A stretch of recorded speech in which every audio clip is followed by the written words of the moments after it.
All right, guys, welcome back to Internet Weekly. I am pooing your cereal. I'm just gonna go buy more for you guys.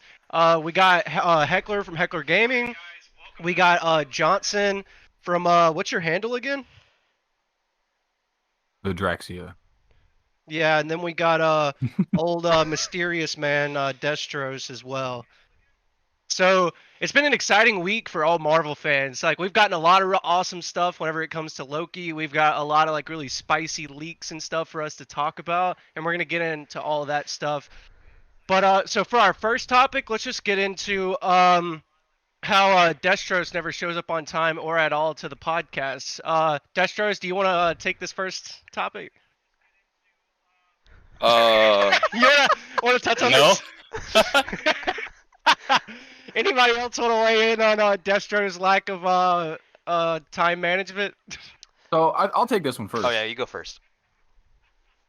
So we already had a lot of ammunition for this. It's not just not showing up on time; it's general lack of preparation. So he'd be sitting there. He'd be like, "I'm in the Discord," and then he's not even in there. He'd say he's here. He wasn't.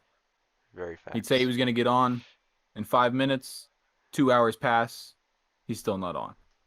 And now, within the last hour, we have one more hit of that joining a podcast talking about anything nerdy, basically. One of the key points was guaranteed to be Loki. As we're starting, he says, "Yeah, I haven't even watched it yet." And had no intention to. Those are two separate That was the blasphemous big. activities. That was the big one for The me. No toughest. intention. He did watch Falcon and the Winter Soldier and WandaVision though to catch up. 2 months late. What did you As say? previously stated, welcome to March.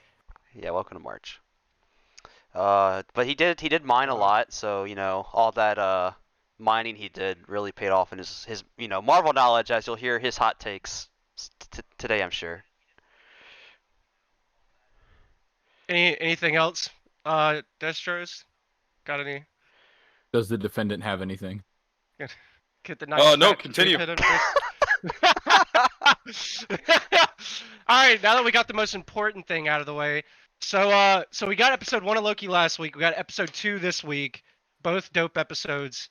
Like, what was y'all's immediate reaction to the show, especially compared to like the Marvel shit that we've gotten so far with Falcon and the Winter Soldier and WandaVision? Like Heckler, you want to like talk about like how you felt, especially after this last week's episode? I think that Loki is the most connected TV show out of them all. So WandaVision seemed like a side quest that you just kind of like you did when you were done with the main, like kind of bored with the main story.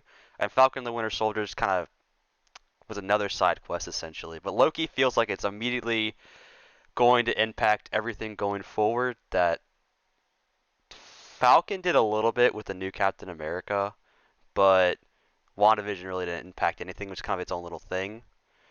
So at least with episode 1 and 2, I feel pretty good about these Disney Plus shows going forward. I think that's a Especially, really oh, go ahead. sorry. I think I just thought the side quest comparison was really funny considering 99% of the people in WandaVision were literally NPCs. That's true. Yeah, I mean, I, especially with the whole different timelines and variant stuff, and them showing different forms of Loki, it just feels a lot more connected. Especially with Mobius talking about everything and doing the whole little episode 1 like highlight reel, sizzle reel of all of like Loki's adventure. Like you really didn't get any of that in the other shows. You just kind of like, okay, we're dropping into WandaVision. Things are kind of weird, and then with Falcon and the Winter Soldier, it was kind of like, all right, we're dealing with the consequences of like someone leaving, but other than that, nothing really like world breaking, to say the least. More, I can't hear you. So, how do you feel on like a showrunner aspect? Because I know like the thing that makes me the most interested is like the behind the scenes when it comes to Marvel. Because like for Marvel, they don't necessarily call them like showrunners. They just Yeah. call them like head writer, like director, like that sort of thing. Because at the end of the day, like the real showrunner is like Kevin Feige. So, how do y'all feel about Michael Waldron? Because it seems like I don't know. This is hyping me up for Multiverse of Madness and all that shit. Knowing that he's the head writer for this, basically the showrunner. Do you think the writing has been even better than the other two shows already? Yes. I do, definitely. I feel like they him and James Gunn together can make a lot of good things for the MCU.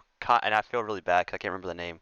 The person who directed the first Iron Man, who John basically Favreau. John Favreau, who basically made Yeah. the MCU and is now now is making the Star Wars expanded universe essentially.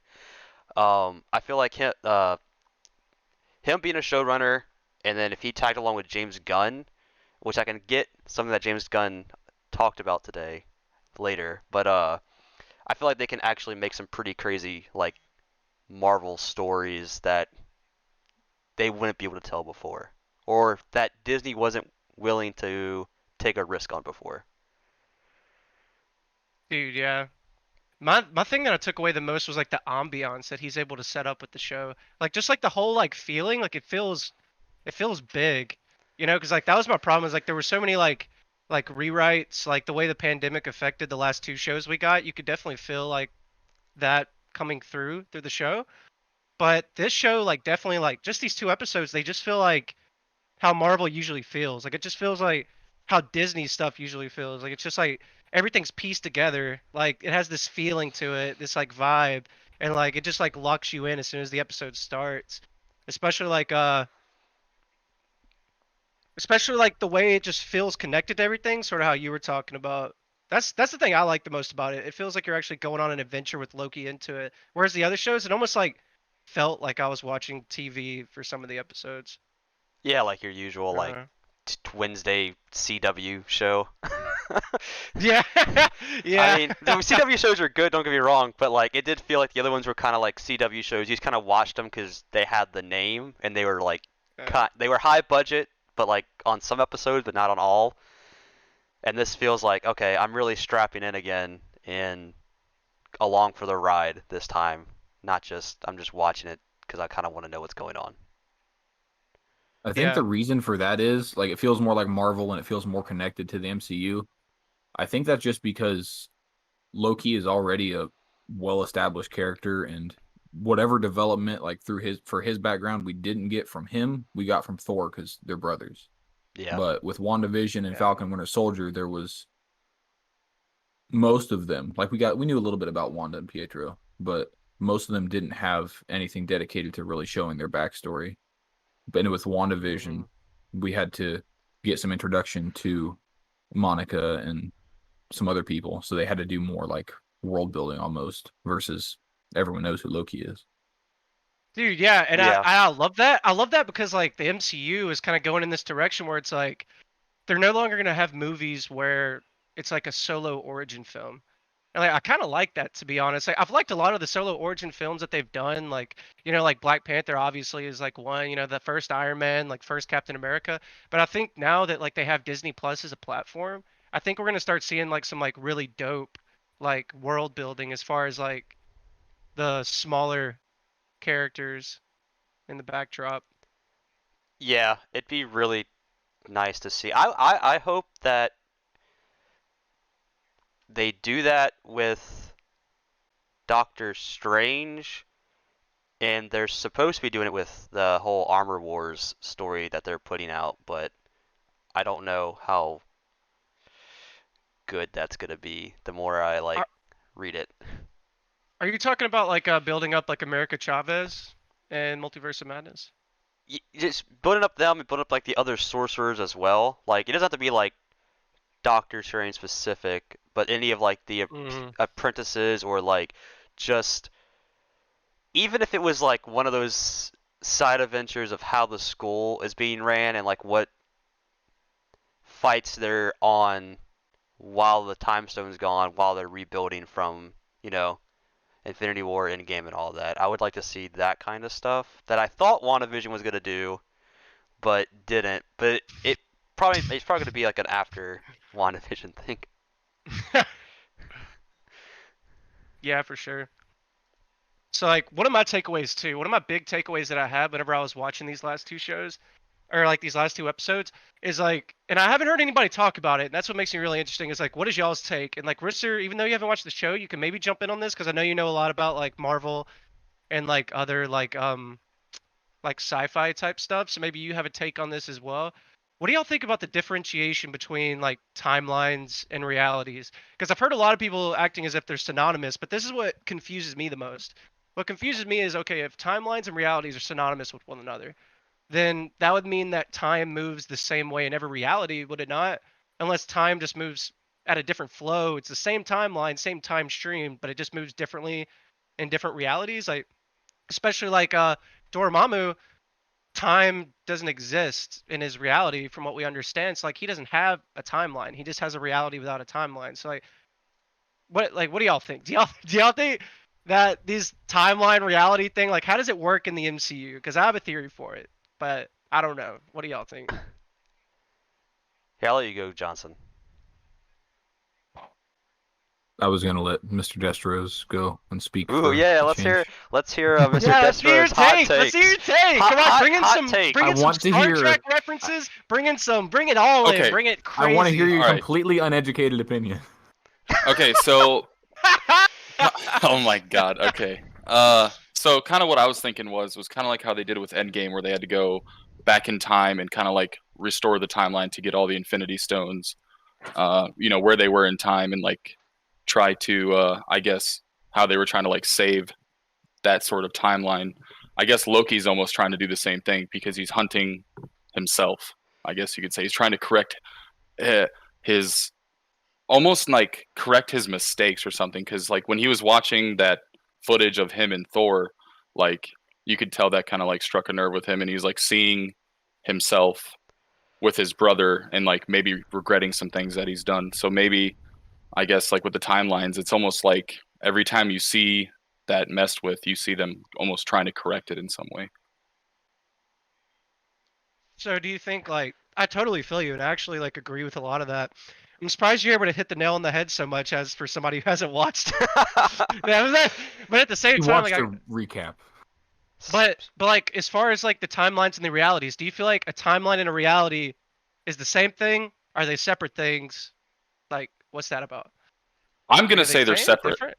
I'm gonna say they're separate because if you look at how things, I don't know, kind of unfold in the way like stories are written, you have the beginning, middle, and the end, and then when you try to like mess with any one of those things, then you start creating separate timelines of those things, if that makes sense. Kind of like the paradox in itself. So like you'll have, say for instance, like with Endgame, like even though they went back and changed all these things or went back to these time periods of when these events were occurring for the Infinity Stones, you'll have like, you know, certain things could go wrong or certain things could change or tweak the timelines in one way, and then now when you come back, it's not the Okay. same time as when you left. Mm. I feel like you just described time because you said there's a beginning, middle, and end, and then when you leave, it's not like when you left.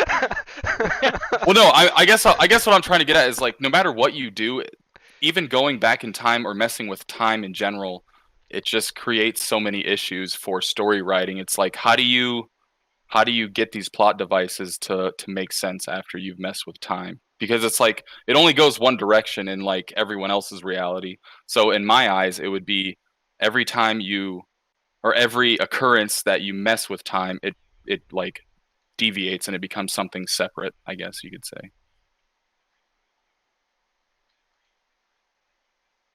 I feel like the first thing he said I could find on like sweater at hot, H&M. hot takes from Destros. No, I don't. That was good. That was There good. are I mean, I mean, I don't have a Middle degree. and Like, ends. I mean, I don't know. I just don't think God. that. I don't think they're the same thing. I'm confused on what they are because I'm gonna go back to the thing I talked to you about like yesterday or the day before with the whole Earth 616 and 615 being on the end of Oh the yeah. reel for Loki. I was It's gonna ask about that too. I I don't know anything anymore because I thought like I did look and I couldn't find anything that said the MCU specifically was Earth 199999. But everyone agrees that that's the Earth, though. But Yeah. I don't know, which made me have that theory with we're not in the OG like timeline anymore. So I'm all over the place now. I'm waiting for episode 3 to like set me straight somehow because I'm very confused. Yeah, I thought we were this whole time. I assumed it was 616 and I hadn't heard anything about the 615 like little Easter egg until you guys brought it up. So I have no idea. See, it's so weird too, because like I've always like I kind of agree. I've always thought of it as like Earth 1 like 99999 or whatever. But then like whenever you brought it up, I started like researching it just to double check, and like all I could see was just people saying that it's Earth 1999, Yeah, but not like I kept hearing people say like, "Oh, Feige said in an interview at some point." can't I'm like, find it. when was that? Like, come on, drop the link. Like, I don't know what's going on. Like, help me out. But as far as like the realities being different, let me ask specifically. So I've heard a lot of people, and uh, Johnson, you might want to take this one because I know that you said this as well.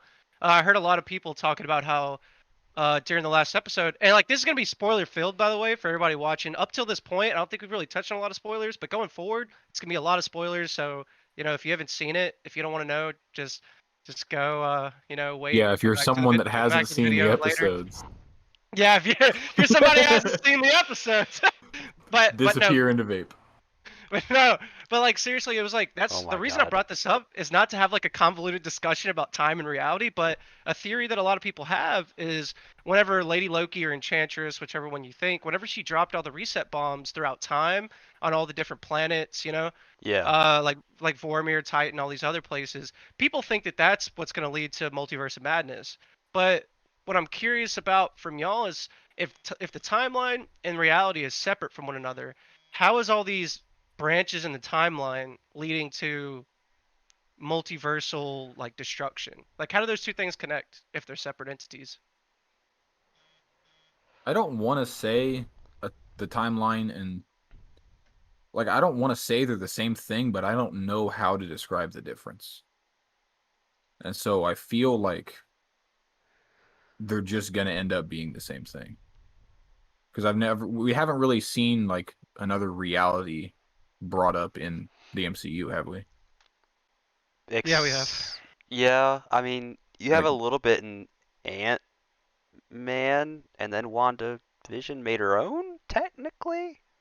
Yeah, because I think that realities and dimensions are synonymous. I think those Yeah. are the same thing. So like whenever like we saw inside like the Dark Realm with Dormammu, that counted. The first Doctor Strange movie, whenever she sends him through all the different dimensions, Yeah. that counted. And then obviously Ant-Man and the Wasp, whenever we saw the what is the MCU calling it? They're calling it something different. I know in the Quantum verse?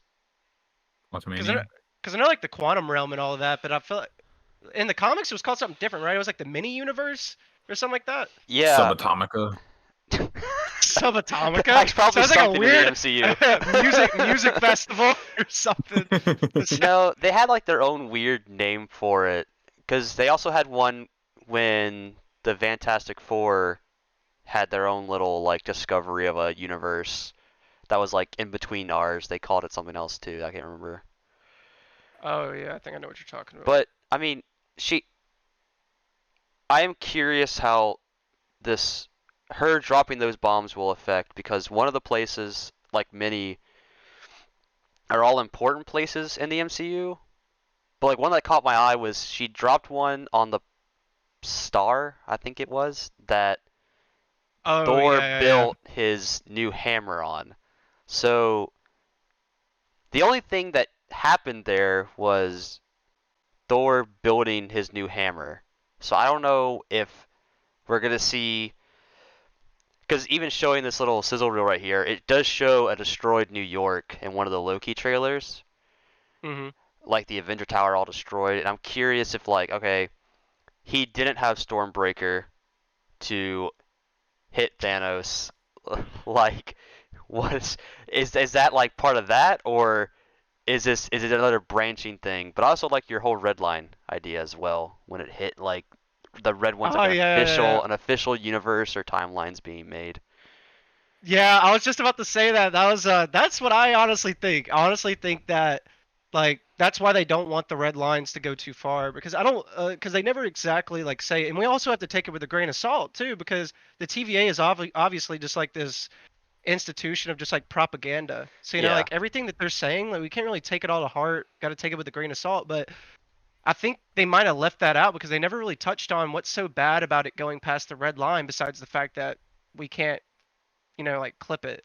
And then like the I take propaganda that. video at the beginning kind of saying like, oh, it'll end up in a multiverse of madness and obviously like point to multiverse of Yeah. madness during that video whenever it talked about if the branch timelines went crazy. But I don't know. I feel like that's how it could lead in the multiverse of madness. If there was anything, it would definitely be that once that timeline goes into the red, it's established as its own universe at that point, and you would literally have to like, you'd have to have some kind of device that could literally like destroy an entire universe, like Like like an Infinity Gauntlet. no, I was thinking of what's it called, Heckler? I wish something Anvil. Remember from the New Avengers Jonathan Hickman run? Something's Anvil. Anvil. It's during the incursions. It's how they were able to destroy other universes that came in. Saul's Anvil. Saul's Anvil. That's what they did. Saul's Anvil would Remember. destroy other universes during like incursions. Like for the people that don't know, like you can go check out like videos that talk about like the lead up to like Secret Wars and all that other stuff. I don't want to talk about Secret Wars too much, but it's called Saul's Anvil, and it's what one of the other Why's universes, I that? think it was the Ultimates universe, was talking about. Like that's how they were like destroying other universes during like all the incursions between the Earths and stuff like that. But I don't want to go too much on a rabbit hole about that. Also, something interesting with the whole red line idea is I have one too. when they went back in time trying to get the time stone from her, she brought up like when she took the stone, like her spout went off, but she made it seem like that was just a new timeline on its own, like nothing crazy happened as long as you basically reset, it would go away. But now in the TVA, like you said, once it hits the red line, it's apparently unfixable for that, or it requires, I'm going to assume, a timekeeper to be like, what the hell's going So, on? I have Like, have yo, a what the theory. fuck? I have a theory about that I actually didn't have until we were starting. Okay. The TVA made it seem like once that red line goes too far, it's destabilized, it's dangerous, it'll lead to whatever they want to say, whatever they want to lie about. Okay. And it talked about the timekeepers like having their own little podcast and deciding that this is the sacred timeline. I think that instead of it being destabilized, I think that when those red lines reach like the critical level, that it does to just become its own universe. And Ooh. when Kinda more cool. of those happen, it just takes power away from the timekeepers, or it's at least annoying to them because they'll have less control over it. So it's not Yeah. anything dangerous. It's just it's not what they want. It's like, Okay. so yeah, so I heard it. That's like really interesting, and it makes me want to like, I wonder, have y'all seen? So this kind of like goes into our next segment, which is like a fun tool that we can use for later. So before we get into the theories, I just want to see what Easter eggs, what little things have you seen that you're like, oh yeah, that's definitely gonna play in later. You don't have to go too deep into your theory because you can just deep dive after that. But what are those little things y'all have seen that you're just like, I know that's gonna mean something. I know it's just small things. The coffee cup stains, or the whiskey glass stains. What What do you part mean? of that? When she gave him the coaster for it, and I don't know, it could be, I know in the comics there's different versions of Mobius. Yeah. He's like the Agent Smith of like the Matrix, essentially. Oh, Like well, not like bad, but like there's several like versions of him in different yeah. positions and stuff. So, but he said like they're already they were already there. It could have been like he seemed to say it like he didn't do it, which made me confused. And she said, they're from you. Yeah, they're from you, and I was like, well, he didn't make it seem like, oh yeah, I always do it, and picked up a coaster. It's like he just said it like, oh, it was there before. I don't know why you're yelling at me about it, which is probably just me like connecting the comic knowledge with like a random him not emphasizing something correctly in my brain. How does Mephisto connect to the coaster? Oh, that's in the the lack of yeah. coasters. In If the you TVA. notice, if you zoomed in, it was little devil horns around the edge of the coaster. It was a hexagon at the bottom of the cup. But that's the only thing that I had. Johnson, did you notice any little tidbits, any little things? I haven't. I've only watched each episode once, and so I haven't gone back and like eagle-eyed everything. So I don't think there was anything I noticed. I got a few that I'm very curious about, that I'm very like keeping an eye out for. My biggest one is like, what's the deal with robots? Why are we hating on robots at the TVA? Because remember, if you go back to the first episode, whenever Loki goes through like basically like the metal detector type thing, the biggest thing was like, if you're an android, like you're not going to be allowed in. So like if this is like, I don't want to get too much into the theory side, but if this is actually like a big thing with like King the Conqueror and all that other stuff, why are androids and robots not allowed in the TVA? Why are they such a threat that they're literally just going to get reset without trial or without anything like that? That was one for me. Now that you asked that, I have a mild theory about that, but add it to your theory for hot next. takes. Okay. Hot takes.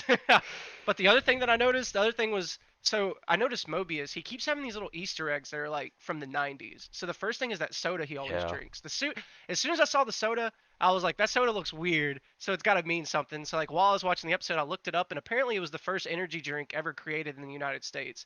But it wasn't marketed as an energy drink because there weren't energy drinks yet. So it was basically just like a really OP version of Coca-Cola, but it was made by Pepsi.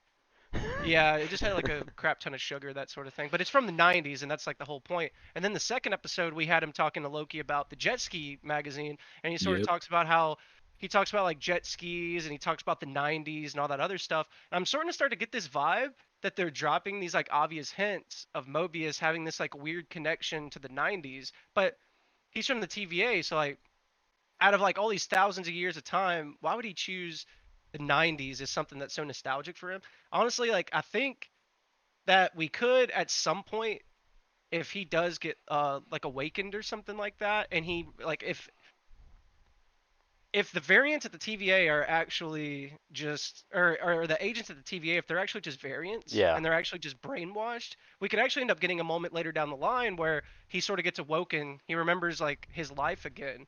And that's like why he has like all these subconscious connections to the 90s. And we'll get like a little like heartfelt moment of like Owen Wilson like realizing like how his whole life got taken away from him because of the TVA and the timekeepers. Like that's another thing I'm like super waiting on, and if it doesn't happen, I'm kind of gonna cry because I feel like that would be such a hard, like tell me it wouldn't be like one of the most like heartfelt moments. Like you're just watching him just realize that it'll be on TikTok for sure with that female singing that like atomic bomb song in the background.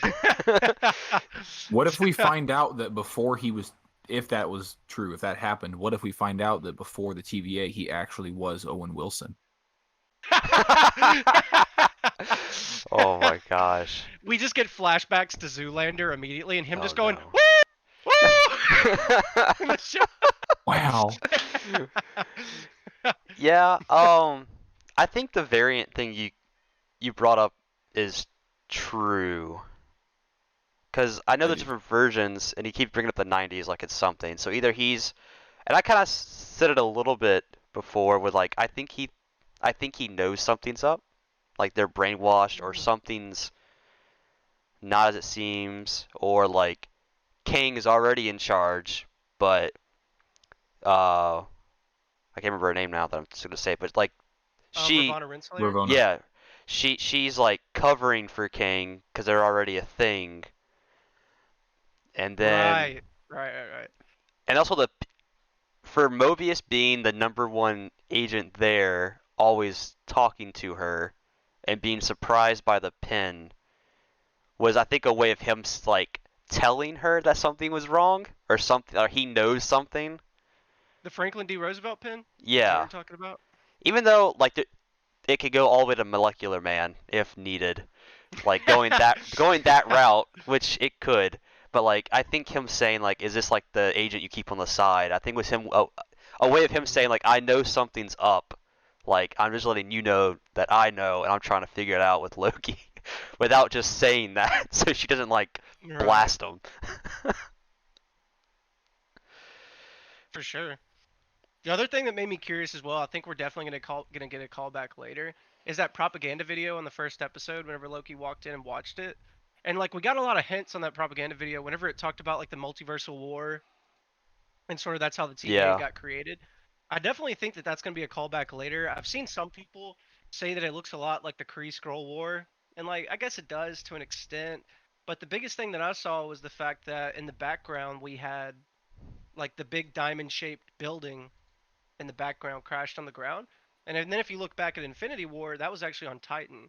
So if this is the Kree Skrull War, then was it happening on Titan? Is this like the big culminating like war that ended up happening on Titan? Like, I feel like that's gonna be some kind of callback later. Either it's just completely a propaganda film and like there's nothing you can actually take away from it that's worth anything, or Yeah. we're actually gonna end up finding out that who knows, the end of this show could actually see that multiversal war, and it ends up being this like cyclical event where the TVA is like created from the multiverse war, and then it leads back to the multiverse war through time, and like time is kind of like a circle, one of those type of things. I don't know.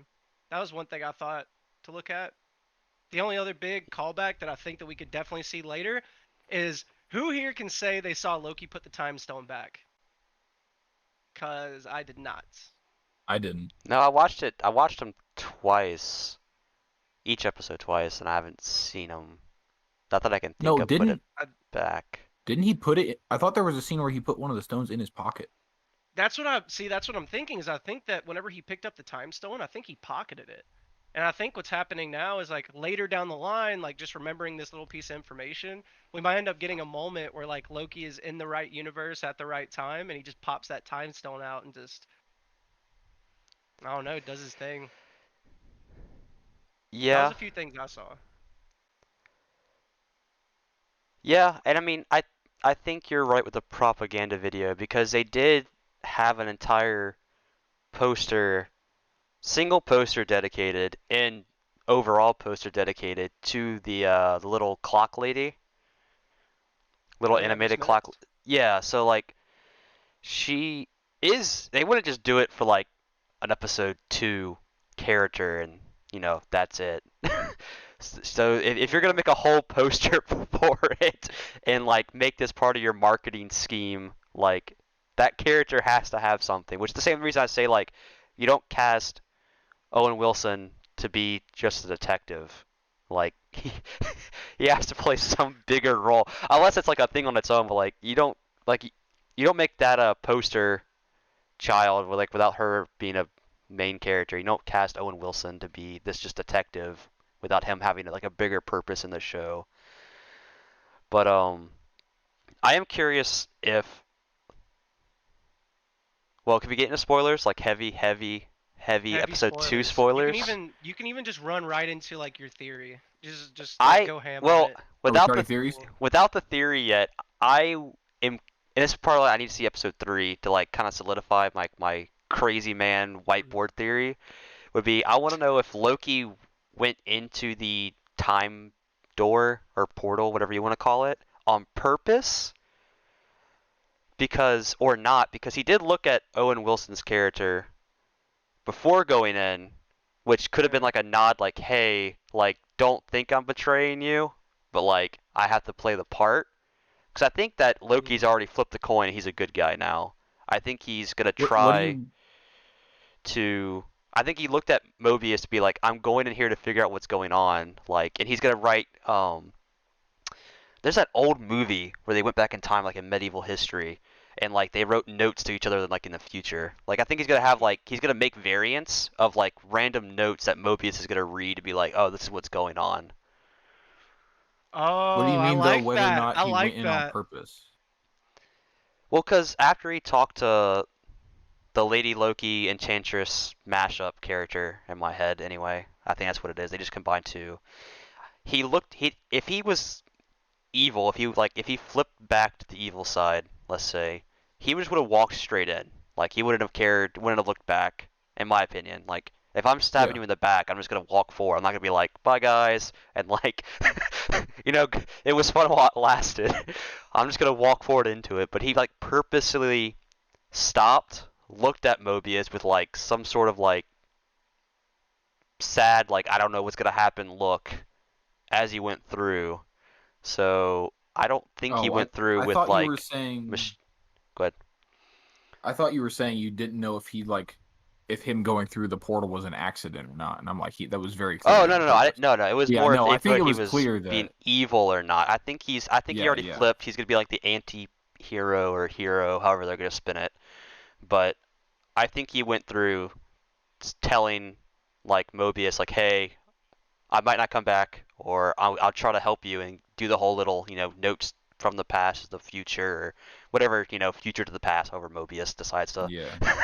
get Yeah, them. he's definitely not betraying the TVA because he was already fighting her, and then before that he had said like, oh yeah, I'm gonna overthrow the timekeepers, but I think that was very clearly a bluff just to try Yeah. to get the enemy on his side, and then later he was just like he looked all sad, so I think he's very clearly on their side. Yeah, and I think Loki as well. You could definitely see that he was morally conflicted in the moment. Like he was trying to Yeah. decide. Yeah. He's like, do I want to keep doing this? Because I think he actually like started like, dude, the camaraderie between Tom Hiddleston and Owen Wilson is just so good, and it just shines through so much in the show. Like they do so well. It's like in that moment you could definitely see that he was like so conflicted, like he didn't know what to do. But I definitely agree. I definitely side with what you're saying. I think that whenever he went through the door, it's more of him just trying to like, oh, I'm gonna play double agent. I'm gonna try to figure out what's going on. You know what I mean? But after that, what do you think though? Do you think that Lady Loki or Enchantress like mashup? Do you think she's actually gonna end up being like a good guy, like a anti-hero along with Loki, and then we'll end up finding out, like the TVA is actually like. Okay. This goes Yeah, in I that think that's the theory. only way. So if I think so, I'll go ahead and go to like the super like whiteboard theory, I guess, right now. Is like I think that the timeline already was reset completely, and she's like a OG variant of the OG timeline for Loki, or whatever you want to make the character is. Um, so she's trying to reset her timeline to make it how it was, because when Loki first got announced, like not even it being called Loki, like there was a show about Loki going through time, like that one sentence. There was already like supposed leaks of like a lady Loki being involved, and then also like Tom Cruise would reappear, like all the original like who Marvel was going to cast would be around. Yeah. But then I think she's trying to reset the timeline back to what it was, so those people were actually in those roles, Mhm. and she's just kind of like the outlier trying to fix it all. And Kang's already in charge, and supposedly he's supposed to make an appearance in episode 6, the last episode, as like the hello, I'm here, kind of like the Thanos, big chunky Thanos grabbing the glove for the first time. Yeah. um, but I think the timeline's already messed up. We're not like in the first timeline, like the first iteration of this MCU. There's like another MCU that already happened with Tom Cruise and everyone else already being involved, yada yada. Uh, and she's trying to recreate it back to what it was, not that she's trying to like take over anything. It's just the DC timeline. That I have something for that later on. Yeah. Yeah, I definitely think so. Do you think how do you think that's gonna play in on like the whole timeline and realities type thing? Do you think that it's like do you think that's why Kang, like if we were to say like Kang is like one of the timekeepers, if we're just gonna assume that, or maybe he is the only timekeeper and the fact there's three is just kind of like a bait and switch, do you think that that's the whole reason that Kang wants to stop from like all these branch timelines? Do you think it's because he wants to be able to manage it to keep the sacred timeline the way he wants it to go, so he can stay like, like the ruler of all time. And then this lady Loki trying to reestablish it. It's kind of like she's gonna be saying some stuff next episode that might actually clash with the TVA propaganda we've been Yeah. seeing. I think that because I know that Marvel loves mashing up two different characters together and making it like just a name. I think the fourth timekeeper is Kang that got banished, but Kang. So make Ooh. Kang Yeah. the banished one, which is why he's evil or has a vendetta, revenge, yada yada, whatever Marvel wants it to be, because they always like that. They always like the banished guy coming back and causing problems. So like if Kang was the fourth time, I almost said Lord like Doctor Who, if Kang was the original time guy, like he got banished because he was like, yo, I don't like the way this is going. We need to change it all up. And they were like, nah, we ain't with it. Go to Egypt. Go talk to Apocalypse somewhere. And then Kang comes back with a vengeance, and Lady Loki is just kind of like the outlier that kind of like met up with Kang along the way. Or maybe Kang found her, and they're kind of like working together but separate. Johnson, do you agree? Are you on the same page as far as your theory for the show, at least? Do you think it's going to go that way? What specifically? Mashing up Kang with the No, banished like one, or like the whole thing Heckler was going in on. Like, do you think that like he was conflicted to go through, and now he's going to kind of play double agent, but then we might end up finding oh, out that there's like a whole OG timeline that Lady Loki and Enchantress is trying to like get back to, and that's why she did the reset, and now it's going to be kind of like a TV, like a war with the TVA type thing with Loki kind of, our Loki kind of smashed in the middle. I could see that. I don't know if I think that like the MCU is like a secondary timeline, but I can definitely see her being. I guess I would have to agree with that. I can see her being a variant from a former timeline because, like you said earlier, like even when in the comics, like it's a cycle. So once her timeline is over, I'm not sure how. If it was still a sacred timeline, it was hers, and then it ended, and then the MCU started. So I don't know how she could get back Oh to my hers god. without just recreating it, and maybe that's her goal. But Oh, you just said a key word to a comic. Okay, I don't remember all the details. I'm gonna be honest about speaking it. of segues, But there is a character that he's at the end of time, and when he dies, the new timeline takes over. Like he's basically like the not a timekeeper, but like It's he who remains. yeah, like he's he's the chilling one at the that end, and made the he's supposed to timekeepers. usher in like, all right, so he's like, all right, let's cut it here. All right, ripperonis, I'm out. Like you guys take over. So that could have happened already, Oh, So, okay, okay, oh, okay. and we're in the new so time. Yeah. that's We're in his thing, but also yeah, that's what I think. That's what I think. I'm so going with that that's now. actually really Hot take important coming at you here.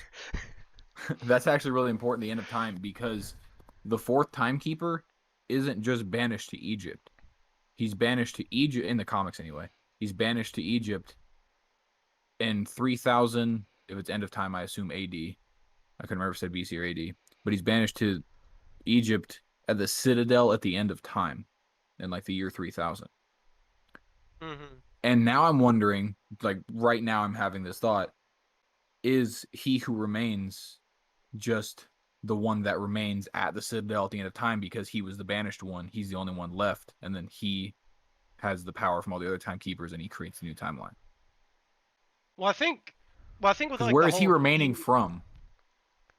Egypt. well, it's called He Who Remains. I'm pretty positive it's He Who Remains just because like he's literally like the only being that's, or like one of the only besides like cosmic, I guess, that's literally at the beginning and the end of time. Yeah. Like you could almost say like he's just tied to the timeline. And that's what makes him He Who Remains. And like I think it was interesting what you were just saying though about like how he's gonna factor in, and maybe that's how like the time wars happened that led to the creation of the TVA. Because I was actually thinking, just based off of that, could it actually end up being possible that He Who Remains actually had the time twisters, and the TVA wasn't created yet. He was utilizing the time twister. So in the same comic where they talk about He Who Remains and all that, they kind of go into like before the TVA, he had the time twisters, and they were basically just like super belligerent and like that sort of thing. But eventually he ended up going away from the time twisters and established the TVA instead. And I think I could be wrong on this, I could be off, but I think it was even like Kang, or maybe it was Reed Richards. I can't remember who it was, but they basically told him like this time twister stuff ain't gonna work no more. Like you gotta like these dudes are like belligerent as crazy, and that's what led into the TVA. Do you think once we actually find out that Yeah. that was a propaganda film, then once we get that He Who Remains reveal and all that stuff, we'll actually end up finding that out and being like, yo, this time war started because He Who Remains is like a maniac, and then Kang took advantage of his like obliviousness. Yeah. I could see that. I know. I'm curious how. See, they've only announced. That's the thing that Marvel always does. They announce like the name of the character, but that could like be anything. Like the Mandarin in Iron Man 3. It's like the Mandarin's a huge character. Now they're coming up with 10 rings. I don't know how that works. But like they say I'm Kang, and it's still like hurt over that. who is Kang? What is like what does Kang actually mean in this? Is he still going to be Nathaniel Richards? Yeah, cause yeah, there's a lot of. That'd be kind of cool though. What you said. I mean, I wanted to see if they do that route though. I want to see the Watchers be involved because the Timekeepers did give the Watchers a mirror. So like the Timekeepers were like, "All right, Watchers, we know you can do whatever you want. Please don't. Here's a mirror so you can see everything going on, and if you want to change something, you can change it." And they already introduced the Watchers before, so I'm kind of and they already Where?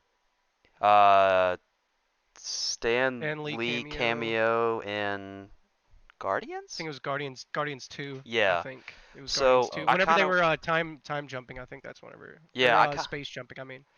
I kind of want to see more of these giant entities. 'Cause they even said they were going to put the Living Tribunal in, which is a whole nother deal completely. So they keep Right. they keep announcing reference that they're too. going to put these people in here, but not. So I don't know if they're saving it for this. So like we're going to see a giant like episode. You said there's only 6 episodes, right? Only 6, unfortunately. So like an yeah. episode 6 is gonna be like some crazy thing where you're like, I need more, please do this. Because Well, I think like Tom Hiddleston actually came out, like to what you were just saying. He came out and said 4, 5, and 6 just like go bananas. He says it just goes down this insane rabbit hole. and this is confirmed that they're gonna make a season 2, like the first Disney Plus with the season 2, right? I think so. I'm pretty pretty sure. positive, yeah. But I I think thought I Falcon the Winter read that. Soldier already got authorized for a number 2 though. 2. Okay. So like again, if they're doing Loki, and I'm assuming it has to do with more time travel stuff, unless it's gonna be him doing something like an Asgard thing. But I'm pretty sure it'll be more like out of the loop kind of deals going on. So I think they're saving all the crazy stuff for Loki specifically, like all like the big like we're in charge beans of the timeline and universes for Loki. You know At what least I honestly think? Or I'm sorry. No, go ahead. No, just based on what you were saying, it got me excited because it kind of got me thinking about like what my theory was for like the rest of the show, which is basically like next episode. It's pretty much the same as yours. The only key difference and sort of connected to what you were just talking about, like what could season 2 possibly be about, is I think next episode is just like you said is going to be very definitive in like what we're seeing across this whole story arc. Like what is the whole point of Loki? Like what does it connect to the Marvel? Like how does it like how is this actually going to end up being a story? Like you know, so I think it's definitely going to be next episode. We could see the Council of Lokis. We could end up seeing Richard E. Grant as classic Loki. Then we have Lady Loki / Enchantress. And then I know long ago, it was like a year ago. We haven't really heard much ever since, but they were even talking about having like a kid Loki as well. That Yeah. there were a bunch of rumors about from like Illuminati and all these other people to direct. So I think that in the second episode, you could see like Lady Loki was kind of like talking trash to him, almost like you're not worth my time. I got better things to do. Like you're nothing. You're below me. But then, whenever she walked through the door, she left it open. and I think she left it open on purpose because I think she's almost like recruiting Loki's, and she's such an expert on like the Loki like mindset. I think she talked all that trash just to like manipulate Loki. I think she Yeah. had a plan the whole time. I think from the moment that they did the whole carnival thing, I think she was actually undercover at the what do they call those old medieval carnivals or whatever, like, oh, Renaissance fairs. Yeah. At that Renaissance fair, I think she was probably undercover, and then when she saw Loki there, I think that's whenever the gears started turning, and she was like, okay, like this is what's gonna happen. Yeah. And once they fell into that trap, I think she purposefully went to Loki and not all the other people, because she honestly, if she wanted to, she could have killed all of them. She could have killed Mobius, the TVA agent. She could have And- wiped them out. And Like Loki she's too. yeah, and Loki too. Yeah, definitely. Like I definitely think that whole fight, that whole discussion, that whole thing was just her manipulating him because she knew, she was like, as soon as I set this bomb off, I'm gonna leave this door open, and he's just gonna be too curious to not follow me.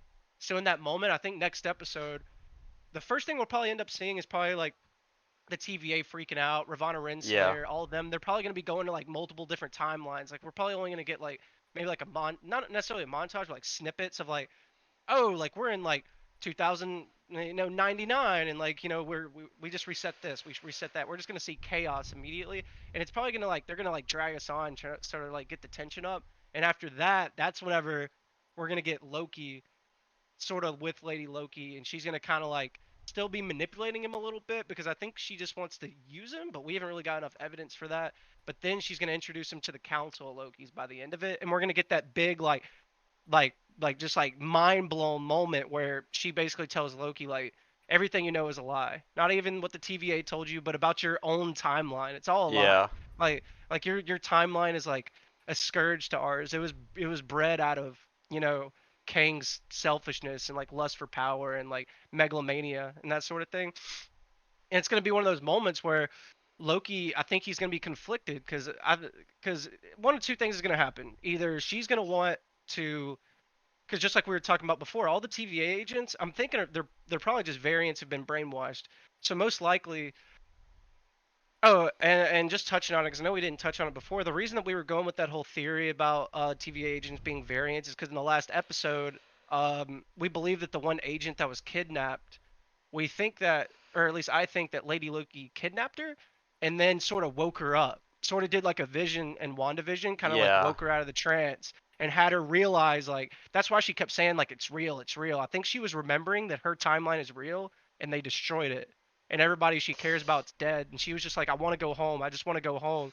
And then immediately they told her like, don't worry, we're bringing you back to the TVA. And she just looked even more horrified than before when they said that. So I think like next episode we're gonna kind of get that. Where like now there's like this like internal strife in the TVA where it's like if she does release that information that she is actually like a variant and that like the TVA is evil and brainwashed her, I think we're gonna kind of see that thing where it's like, what's happening? There's this internal conflict in the TVA of like, is this true? Is it not true? Yeah. And we're gonna start seeing Mobius sort of start to, because we already see how conflicted he is, sort of how you were talking about. Like I think even on a maybe on a subconscious level, he knows what the TVA is doing is like wrong, and that's gonna drive at him. And then we're gonna have Lady Loki talking about either A, waking up all the agents and destroying the TVA, or, and I think more likely B, she just wants to kill all the agents. And that's whenever Loki is gonna kind of, he's probably gonna be conflicted because he cares about Mobius now, and he's gonna kind of be like, we can wake these people up, we don't have to kill them, but I don't know. Like that was the only different thing I had from your theory, and I don't think we're gonna see Kang in the show. I just don't. I think we'll probably get a cameo at the end. Aw. I know, like I'm kind of disappointed too, but I'm just trying to think of the mindset of the Marvel creators. Like you cannot just throw Kang in there, and if you do, you have to kill it. You gotta hit the ground running. And we already know that Kang is gonna be the main antagonist of Quantum Mania, and we know Yeah. this Loki show. This Loki show is setting up so much connective tissue. It's literally connecting to WandaVision. It's connecting to No Way Home. And Feige already said that. He said all three of those projects are connected. And on top of that, if Kang is in the show, then it obviously connects to Quantum Mania as well. So like, that's arguably the three biggest movies of this entire phase. And Loki is just, Yeah. he's the setup for it. So that's gonna be crazy stuff. So we'll probably see Kang as a cameo, but I think even more interesting, I think we'll probably see Ant-Man as a cameo by the end of the show. That's what I was gonna say. I was Sure. like, do you think Loki's gonna be in the Ant-Man movie? Because that'd be a really funny dynamic between Oh those two. yes. Oh, I didn't think of that. I didn't think of That that. would That's be so interesting. those two together would be amazing. Dude, that is There'd be a lot of so laughter. interesting. Oh my god. I love that. Especially if Lady Loki is still a part of it and we're still Oh, and then also the other thing is the season 2 of Loki that you were talking about before to get back to why I originally went on the tangent there was I think the Council of Lokis are going to take the spot of the TVA. I think they're going to assume responsibility of the timeline, and that's how we're going to get a season 2 of Loki. I think season 2 of Loki is going to be like a where do we go from here? We established the Council of Lokis, like now what do Them we do being type good thing. or bad? See, I don't know. Maybe a little bit of both. Because remember, Loki even said in the show, he was like, nobody who's truly good is good. Nobody who's truly Yeah. bad is bad. So, like, I think that's definitely a little bit of foreshadowing, a little fun, a little special tool for later that might come in. And this is going to be a really morally ambiguous show. And I think it'll continue being that way. We're not going to have, like, a good guy and a bad guy. It's going to be weird. I don't know. There's so many things now. Now you just got like all the gears like spinning. They're like it's like spinning and then grinding and then spinning again. So, so what do y'all think the implications of the show will be based off of, like all that stuff? Because I don't know if y'all agree with like what I was thinking, but like based off like the theory y'all were talking about, every single Marvel project has something to do with the future of Marvel. Marvel doesn't have throwaway Yeah. projects. Even What If, we've heard a lot of rumors coming out from What If that there's something with the Watcher that's going to be really big, and there might even be a connection to Loki with that. I think Like What you If were talking will about. be So connected to Loki entirely. yeah. So what do y'all think the overall what is going to come from Loki? What's going to be the point besides, just entertainment?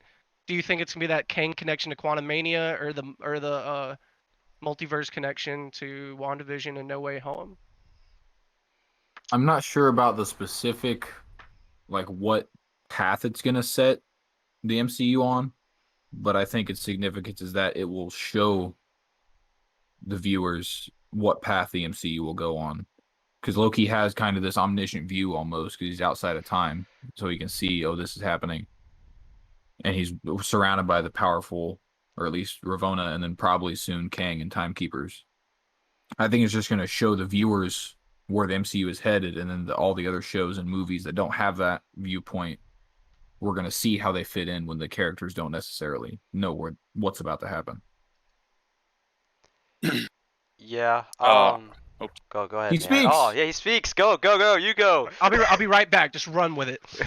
Go. Okay, so the way I've like been kind of listening and seeing it described to me as someone who hasn't seen the show. That's all you've been but, doing. Yeah. So the way I see it is almost kind of like how you had like the Iron Man, and then you had like the origin stories for like all the characters, setting us up for like the big Avengers. Like I think it's kind of repeat itself and be like, okay, we're gonna get some of the old generation, the old MCU, and then we're gonna start getting introduced to, like you were saying, like all these new characters, and it's almost kind of gonna like repeat itself, like how 2009 or 2010 was for MCU. Then it's gonna like be like the new Avengers, and you're gonna have all these new characters involved, and we're gonna have to like accept and have that sort of variety for the new people as like the old people kind of get phased out. Because I mean, a lot of people after Endgame, their contracts ran out, so we'll have to see like where we go from here. I think Loki is gonna directly. I think Loki gives the excuse to make the What If series. So you'll have the What If series, or Definitely. each one of the branching timelines that happened there are gonna be another What If like episode. I can't think of the name. Like, so I think that's gonna directly impact What If, and then it could open a door to show how the Fantastic Four get to the present day. Because it'd be kind of weird to do a Fantastic Four movie where after Infinity War and Endgame, like these group of friends go to space get powers and come back down. It'd be kind of weird to be like, all right, let's do this now for Yeah. whatever reason. It'd be interesting and a better story, in my opinion, if you do what they did with Captain America at the end, where like, all right, in like the 80s, 70s, whatever, 90s, 60s, whatever it could be, like this group of people went into space, and they were just like MIA. Something happened, a portal opened, they went somewhere, They're in the quantum realm. or the quantum realm, or like one of those branches we saw in Loki are created like a rift that knocked them off or messed them up, right? So And you think then we're gonna have What it if quantum, explained? I think it's gonna what be if Quantum explained. Mania brings them in? Yeah, it could. Like I think this will could open a door to the Fantastic Four coming in and having that movie be like, all right, we have this super long ago. They went to space.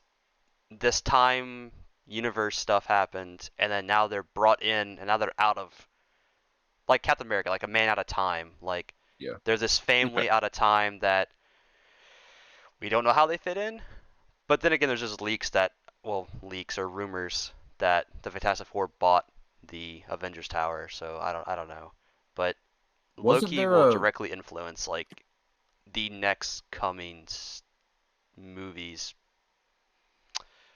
Didn't you Probably, say there was a reference to like that space program or something in Loki? Not Loki. In somewhere like recently In in WandaVision, they, WandaVision. they yeah, referenced the space yeah, program, and then the other little Easter egg we got, it wasn't like a clear cut Easter egg, but what I think it was in Spider-Man Far From Home. I think we saw Avengers Tower being rebuilt, yeah. and I think everybody just assumed that that was the Baxter Building. 'Cause it makes I sense. think that's what they probably intended, because like who else would be rebuilding it? Maybe Roxxon, because we just got that Roxxon Easter egg. So Yeah, they've been. if it's not the Fantastic Four, it'd have to be Roxxon, really. Yeah, I think this Loki. Well, see, it's kind of hard to say just Loki though. I think Loki. I'll combine Loki Ant Man will open the door to like a whole bunch of stuff going on. I guess technically look what Loki, Ant Man, Doctor Strange, those three. I don't think Spider Man's gonna introduce like anything super crazy like pulling. Like I think it's gonna be like Spider Man centric movie. I don't think it's gonna be like MCU building movie. But I think Mm. Loki, Strange, Ant Man are gonna introduce a whole bunch of like these things didn't exist, but now they exist because of what happened between these three like shows. For example. Yeah. I like the connection you were talking about whenever I was gone. I like the connection you were talking about where you were talking about there's a connection between Loki and the Fantastic Four being created. And I definitely think that's like I think that's kind of what they're going for, because if you look at like the timeline changes, we can actually see a lot of what's going on with the MCU based off like the timeline changes. Uh like for example, Quantum Mania was supposed to be the last movie of Phase 4, or at least the last announced movie of Phase 4. But then, like the James Gunn situation, everything that happened with that, and then Guardians 3 had to get pushed back because he was, working on Suicide Squad, which is, completely, fine and all that. I think Suicide Squad's gonna be dope actually, even though we're not talking about DC today. But Sort of. I got now one thing. now Guardians. Oh, okay, dope. So Guardians 3 is now like the last announced movie of Phase 3, but it was always kind of supposed to be Quantum Mania, I think. And going back to what you were saying about Loki, I definitely think there's going to be a very stark connection between Fantastic Four. They didn't say if Fantastic Four was going to be in Phase 4. They just kind of said that it's happening and it's going to happen. So I'm kind of like rolling like speculative, just assuming here, but I assume that Fantastic Four will probably be either the last of Phase 4 or it'll be the beginning of Phase 5. And that means that Quantum Mania is meant to be right before the Fantastic Four. And since, we're getting a lot of Kang vibes in this show, and then like going forwards, we're gonna get like the multiverse stuff with Doctor Strange, and then eventually with Quantum Mania, we're gonna end up getting Kang as a villain, and we're gonna get like huge. Like I know they came out and said it's supposed to be like Star Wars level crazy in Quantum Mania. Like there's Feige, all of them, they're like super hyped about it. So I think that connection there is real that you're talking about. I think there's like a real world connection there, because we're gonna see Kang in the very next movie. We're gonna get the Fantastic Yeah. Four, and we're gonna see the introduction of hopefully Nathaniel Richards, Franklin Richards, and then Valeria, is that her name? The daughter? She's like a genius. She's like the smartest in I the think Marvel it's yeah. universe. Like Valeria. But yeah, I would really like to. I would really like to see that too. All this stuff, and then you end up finding out that they're doing the astronaut program, and in the middle of them doing the astronaut program, the multiverse is just cracking. You know, because of all the multiverse of madness, all this stuff, and then the Fantastic Four, it turned out like accidentally fell into the negative zone. So then once they come back, you know, then we'll get like the whole story and that sort of thing. I think that's a dope connection. Yeah, and so since I've mentioned it like 80 times so far, I'll mention my DC thing that connects to Marvel specifically. James Gunn, in an interview for Suicide Squad today or yesterday, casually brought up at the end of the interview that he talked to the head of DC and Marvel together and talked about doing a mashup movie. And he said Yo. that he doesn't think it's likely to happen, but it's not like, I'm gonna paraphrase, but like basically he said it's probably not likely, but it's not impossible. So he didn't just say it's not impossible because he talked to both of them, so he knows like there might be like a 50-50 split revenue deal, and this is golden. And also, kind of DC news, since the Warner Brothers Discovery deal, apparently DC has been more in the comic realm than the let's do random stuff that doesn't make sense realm. But if they do that mashup, it's already been done before. It was the comic series. I had to think of the name because I don't know how to pronounce it. It was in 1996, and DC and Marvel made comic books that basically mashed up. What's my theory? If they do this, which would be awesome, it would either be like Marvel versus DC, like Capcom versus Marvel, or it would be like a mashup of characters like the comic series they did in the 90s, which is like Amalgam Comics, Amalgam. Basically, they mashed up like two characters together and made a new character storyline. So I think one was like Batman and Wolverine are one character, Captain America and another guy are one character, and it's like this whole universe about these two characters that got like mashed together, and like they're this new character now. And it was from what 90? It says 96 to 97. It was 12 comic books, and it even had its own like logo from DC and Marvel. And oh, it actually in 2005 they actually said that it's Earth 9602 of the multiverse. So it actually has its own universe now. Apparently in the 2000s they said that. But I would love to see that. I don't think it's gonna happen. It'd be a godsend from DC to be actually comic book focused like Marvel. But if James Gunn randomly saying that and he worked for both sides now is kind of like a weird thing because he's already a think tank for Marvel. Like even though he's not producing movies other than Guardians, he still like helps come up with the ideas for every other movie and TV show Marvel does. So it's kind of weird that he just brought it up out the blue, like, hey, by the way, this happened. Yeah. And I again, could see, oh, I'm sorry. I don't know that I could see a mashup movie, but I could see them maybe do like they could do like we were joking about and making DC like another timeline or like not variants, but more or less variants. Like this is just another universe. Well, you know, like in the Jonathan Hickman run of like Avengers and New Avengers, they did, and they could do this if they actually do Secret Wars. If they actually do it, I know, Here we go. I know. Next 8 hours. But there is like a small part of like that whole Jonathan Hickman run leading up to Secret Wars during the incursions where they went to a Earth, like another reality. I forget the number, but it was supposed to be the DC universe. But they couldn't get like a crossover with the DC universe just for like, you know, like that like small little story. So what they did is they made characters that like reflected like exact like, you know, like DC characters. So I could totally see that crossover happening as like not like a movie, but like as a little cameo during the incursions.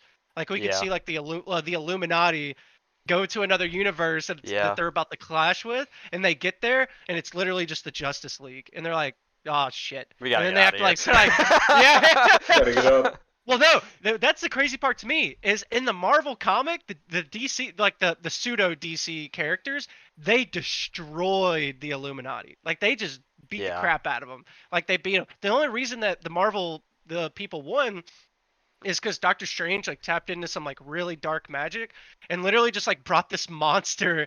I forgot what it was called. He's Mephisto. like It's he called literally Mephisto. yeah like he tapped so deep into like the dark like source of energy of magic or whatever that he was literally getting like possessed by it. Iron Man literally had to like knock him out. He was like, all right, like, and like literally Black Panther was just like do it, and like Iron Man was like, all right, oh crap, and then just like literally knocked him out. Go to sleep. And Go to sleep. Go to sleep. Go to sleep. go to sleep, go to sleep, go to sleep. But dude, yeah, I think that crossover would be dope, especially if they did it that way, because I feel like DC would be on board for that, especially once they see how much money Sony's gonna be making from this whole Marvel deal. It's gonna be, that's gonna be it. Oh, Schneal Plus, that says would that it let should us be animated. see. Oh, sorry. He said it'll be Yeah. animated. It should be animated. An animated series. I would like that. It'll be I think alright. that'd be cool. I think that would actually be really dope, especially if like, because I think right now Marvel's trying to like warm us up to the idea of doppelgangers. Like, oh, Yeah. like like they're kind of like getting us ready. So once we get to Multiverse of Madness and we see Tom Cruise Iron Man, we're not like, what the hell? Like we're not like freaking out He at does the all his own screen, stunts. throwing popcorn in the movie theater and like hopping on Twitter. It's like, Kevin Feige, why'd you do this? You ruined my childhood.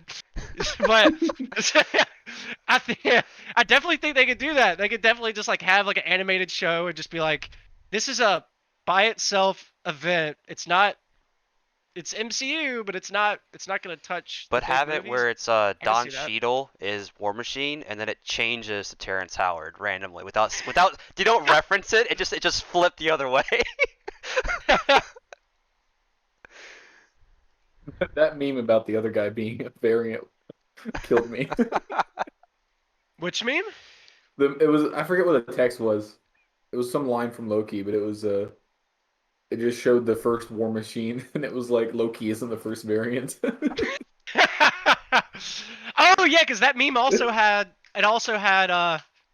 God The Hulk, Edward yeah, Norton, I forget and Edward Norton. Oh, yeah. Eric Bana. Eric Bana was the worst Hulk in Yeah. history. Oh my god. I mean, they could honestly So use the green. Hulk movie as a point to be like, all right, this is why you've seen 3 different actors because they're each a variant, and we keep having to reset this damn timeline because of Loki.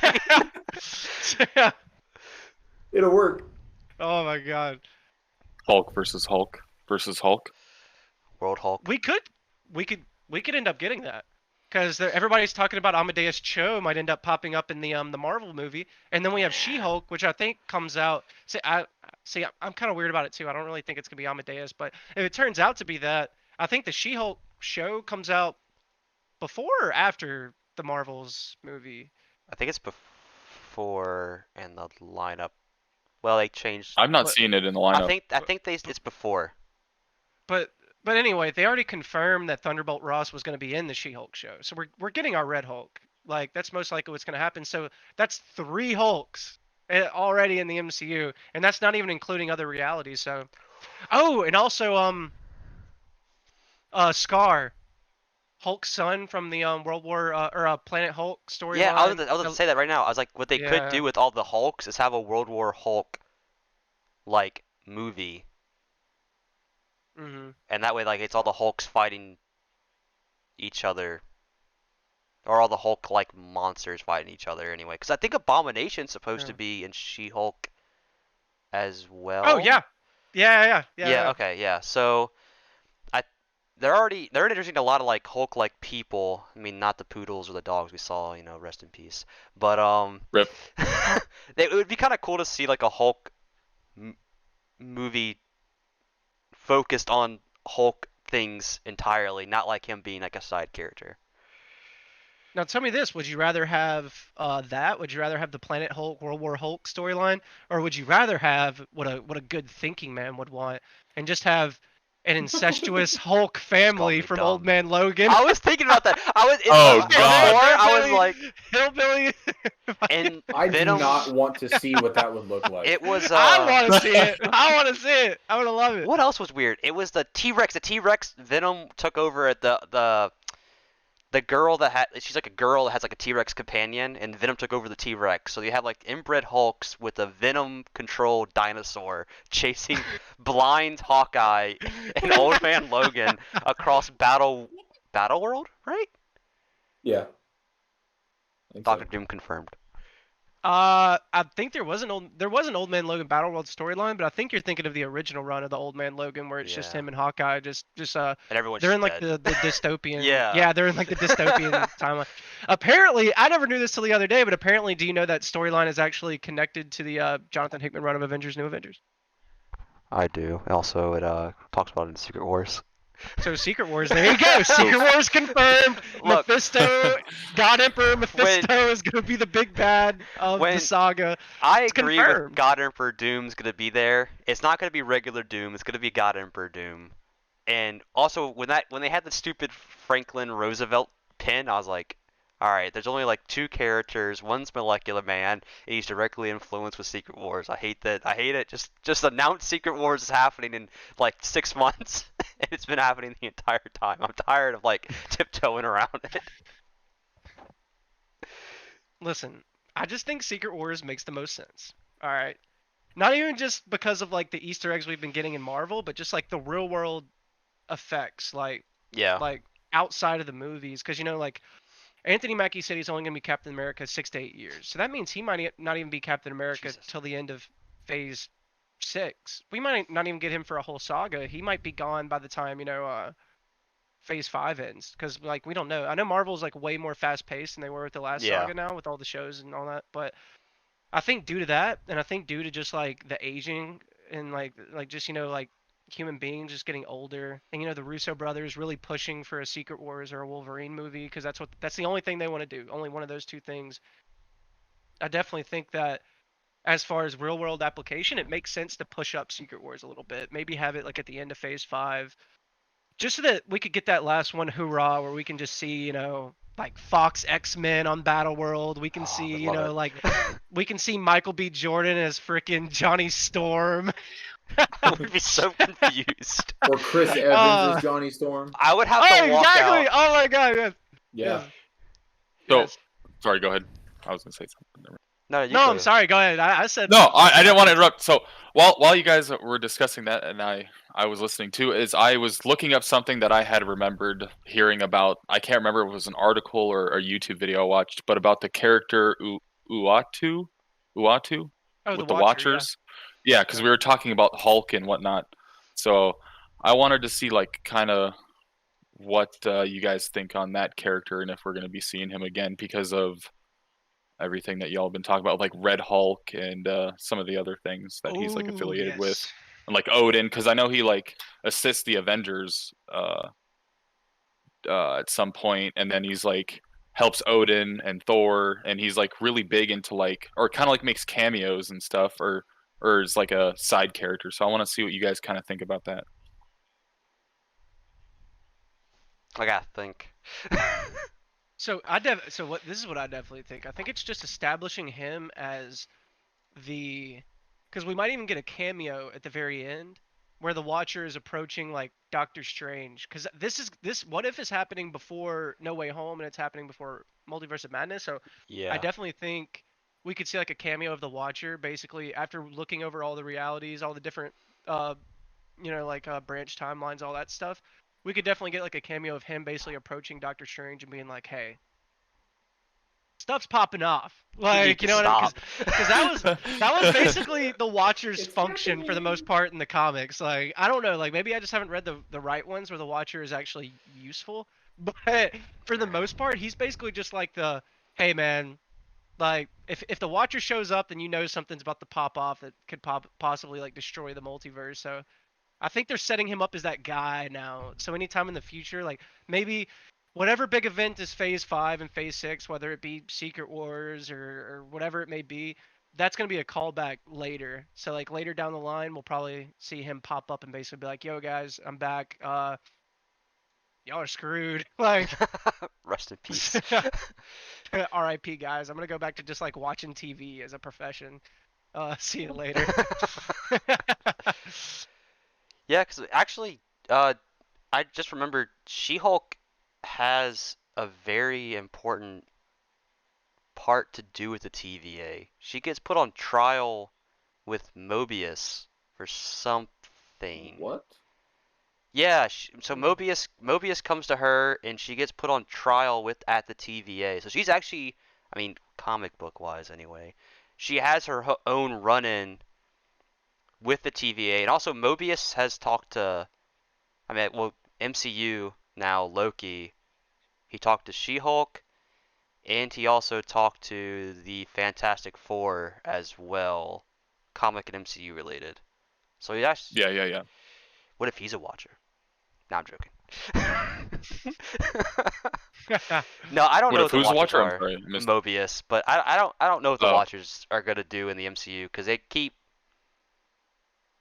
doing They're like different meddling. baddies. Yeah, they just all they do Yeah. is watch, and if they just let you know like something's about to pop off, so stop it. They're that dude in like a middle school who just like starts fights by acting like they're gonna happen, just speaks Yeah. them into existence.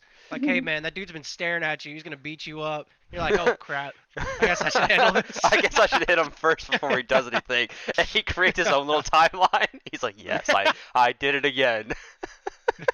He's the true villain of the MCU. And the Watcher's just watching, just like, yes, this is useful information. I'm not gonna use for anything other than my Nah, personal just I'll entertainment. make sure I change this in 10 years when we revamp again. Spoiler alert, they're going to set up webcams in the movie theater, and as soon as it gets to the moment where we get to see all the Watchers, whenever Uatu like brings us to them, it's just going to flip and it's just going to be everybody in your theater. It's like, oh, the fans are the Watchers. The real Watchers were the friends we made That'd be along the way. hilarious. I'll throw my popcorn at the screen. I'll be like, this is dumb. I would have expected better of like an 80s Marvel movie. Oh man. Okay. But Are we sticking But, around on this, or are we moving on to?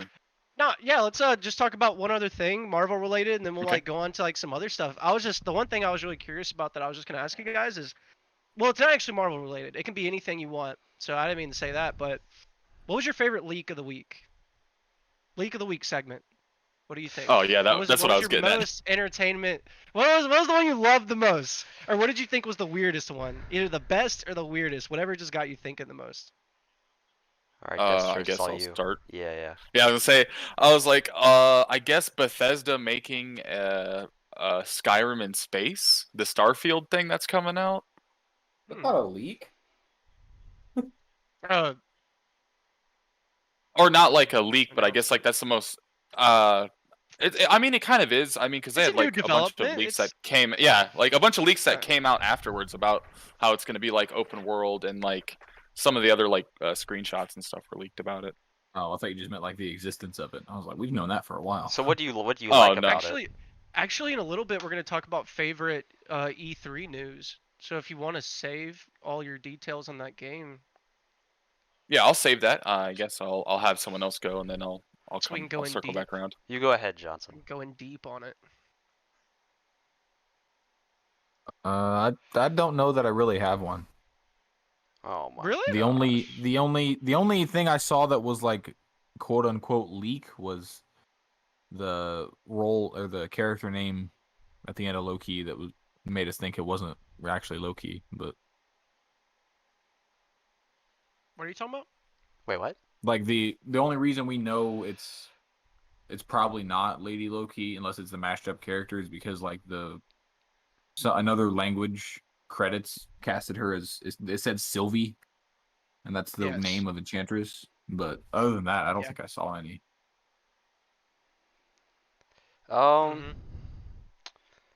Yeah. Mine was just, I mean, like set leaks. Does that count? Because I have some. Well, It's a leak. just Yeah. anything. So Just anything really. well, it just flashed on the screen. Marvels. Like the set leak with her using her powers and stuff, I think I don't know what that show is gonna like. What the end game of that show is? Like, Pun intended. wait, is it a show or a Wait, movie? movie. You- Unless I- you're thinking of Miss Marvel, which is a show that's coming out like I think like December of this year. One with the girl, Miss Marvel, right? Yeah, Yeah, I'm Kamala confused. Khan. Yeah. Her show is gonna be later this year, but she's gonna be in the Marvels movie that's coming out. I don't know what uh, the Miss. year and a half. Okay, this is gonna sound weird. I understand what the original press thing that they did for her. I understand why they made the show and what they're doing representation of like different ethnics and different types of superheroes. But what I don't know is what like they don't make a show just to. This is gonna sound bad for Marvel. They don't make a show just to represent someone. Like they have a grand scheme of what this show is going to do, and I don't know what that is. But the set leaks were pretty cool of her using her powers, which I thought was kind of like interesting. They're gonna actually Mhm. keep it to what she actually does and not like flip it around. But that's really like the Miss Marvel thing was kind of cool in my opinion. Yeah, I really like that too because me personally, I'm a huge fan of Miss Marvel. Like, I've only read volume 1 of her like graphic novel so far. I have volume 2, I haven't got into it yet, but I think it's super dope though because like you were talking about the representation and like I'm pretty sure she's Pakistani American, and I Yeah. don't think we've ever gotten really Pakistani like representation like really in any like mainstream stuff for the most part, or at least not in a big way. Like maybe like we've seen like a few. So, like I think it's so interesting, just like you know, just seeing like her perspective of like life, and then that carrying over as like a superhero and that sort of thing. I Yeah. think that stuff is interesting. But what I also think is interesting about her character too is she's basically just a walking meme. Like Yeah. she's freaking hilarious, dude. Like I can give like whoever wants it like my volume 1 or whatever. But dude, it's so funny. Like she's hanging out with like Wolverine and she's just like constantly referencing just like memes on the internet and like she's a totally just like goofy nerdy like Gen Xer West Coast. basically. Like just referencing like absurdist memes. And like it's freaking hilarious and like I'm all Oh, for she's it you. like seeing it. Yeah, she's me. Oh my gosh. That's why I love her so much. She's amazing. But I also just love like she has like a very Spider-Man-esque quality about her that I think like where The it's like nonchalant, like making she jokes and stuff. yeah, and she has like that innocence. Like she has like the Yeah. strength to be like a really cool fighter, but then at the same time she just has that like innocence and like it's interesting seeing her like just like Spider-Man and Infinity War. It's so like wholesome seeing him in those situations because it's like it's just this dark, like not good situation, and then you just got Spider-Man referencing like Alien. It's like Yeah, in Star Wars.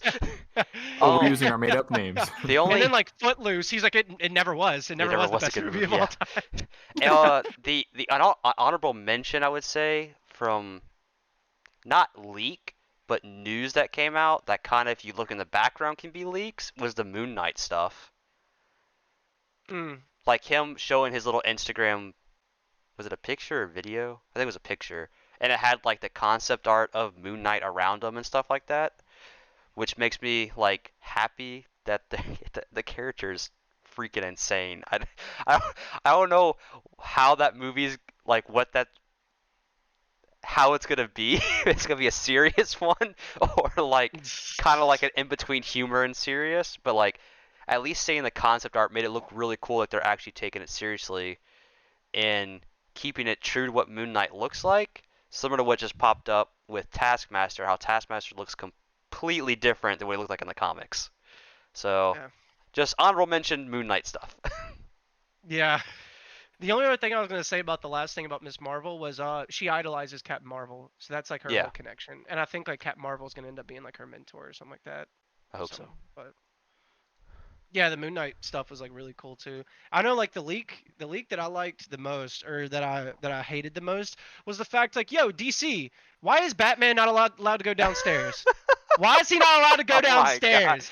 Like, come on, What? you can't just be a taker. You got to be a giver too. So something came out where basically Warner Brothers came down and like you watch the Harley Quinn show, right? If you haven't, it's like really good. It's I amazing. suggest like anybody to watch it. It's freaking hilarious and like apparently they're in development of season 3 right now and Yep. they were gonna have a scene where Batman goes down on Catwoman during it. There's going to be a little bit of a cunnilingus in the show. Oh yeah. Hot takes. Hot And takes. yeah, Hot takes. And apparently Warner Brothers, I guess, are still in the 1910s or the 1920s and think that that's just not allowed. They basically came out and said, "quote Heroes don't do that." So I don't know. What do y'all think? I think heroes sound pretty freaking selfish to me. I think that means they're gonna cast DJ Khaled as Batman. Whoa! What another hot take. Pop reference right there. Oh I mean, my God. Like Another in one. it's Another one. weird that DC said that only because they already had 2, maybe 3 Batman animated universe movies where he did all sorts of stuff. Killing joke, yeah. Well, not just that, but like he also had, well, yeah, then he had one with Talia Al Ghul. Yeah. Oh yeah. Like they had a scene for that. They have a whole bunch, and then the whole Dick Grayson and Starfire thing. Like clearly they were okay with all this stuff in their animated universe. So I don't know. I don't know if like the Harley Quinn got more eyes than they thought it was gonna get, or they're trying to market it to like a teen show, maybe not like a, because animated movies are definitely like, I would say like senior high, college would be what you would watch those. So maybe they're trying to market Harley Quinn different, so they said that. But like in their animated universe, they definitely have stuff going on all the time and tons of sexual Yeah. references and innuendos.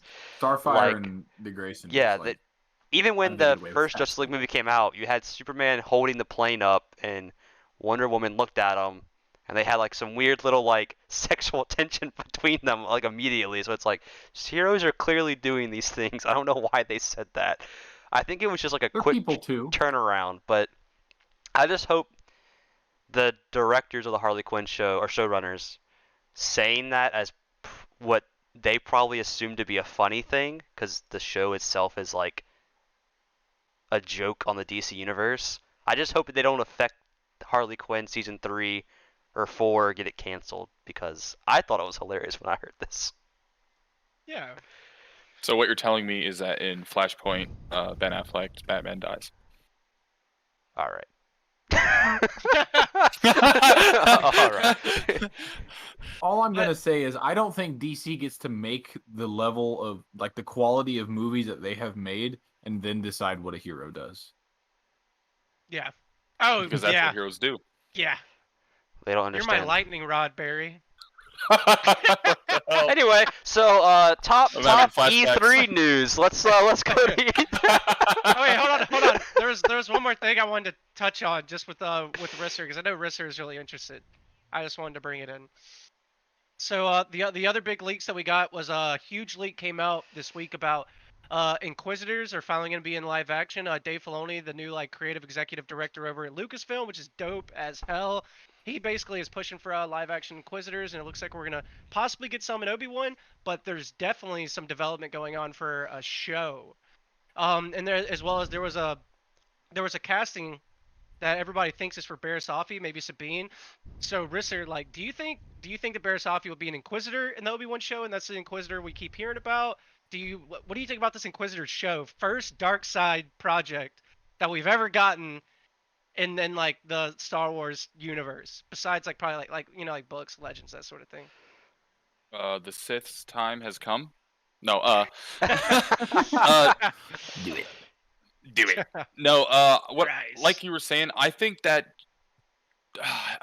we had talked about this a little bit earlier, but kind of like I was saying earlier, I think she's kind of be somewhat bad, or be the Inquisitor, or have that kind of like redemption arc throughout the show. She's gonna kind of start off as the big bad, and it's like probably gonna have her own Star Destroyer, probably gonna be like well established, and then probably going to end up being either redeemed or defeated and kind of like cast away to the wayside by Ahsoka. I just know that they're probably gonna have some sort of really interesting fight that's going to, or a lot of things about the Force are going to probably be more properly explained through that show, because now we're going to get the dark side perspective on the universe, not so much this hunky-dory everything's awesome and rainbows and unicorns take on everything. I think we're going to get some really, really dark themes here, or at least I'm hoping we should. Like, seeing a bunch of Jawas running around, even more dark than, Mandalorian when he was sniping Jawas and just like disintegrating them because they were touching his ship. Like, yeah, I want even more dark than that. Like, I want rated R, like Star Wars, like dark stuff, really showing everyone Lots of stairs. how evil things are, like how bad things can get. Because like from the Knights of the Old Republic games, and you have like the old Jedi Academy and like Jedi Force Outcasts Unleashed. and Dark Forces games, like there's some really, really like messed up like themes and like from the dark side perspective on things, and some of the things that happen in those time periods are really sick and twisted on what they're capable of doing. I mean, the movies only go so far as the PG-13, but there's definitely some like terrible rated R things that the dark side can do. So I'd be really interesting to see that. What would you think, like you personally, what would you think is if Barriss Offee is only in the Ahsoka show as a flashback? Oh, I said Obi-Wan before. I meant the Ahsoka show. That was my fault. But what would you think about if it's actually a flashback whenever we see Barriss Offee and Ahsoka still has her sabers before the white sabers? Or I think it was like greenish yellow. It was like teal. Yeah. A blue, yeah, blue and a green one, I thought. Yeah, something like that. What would you feel about if it was a flashback and there's like it's like a whole episode about it, and there's this big conflict between Barriss Offee as an Inquisitor and Ahsoka ends up having to kill her best friend who Ooh, turned a big on her. fight on Elam. And then Ahsoka takes her Inquisitor saber and she goes, takes it apart, purifies it, and that becomes her white sabers. Ooh. But how is she gonna split the crystal into two? With a hammer.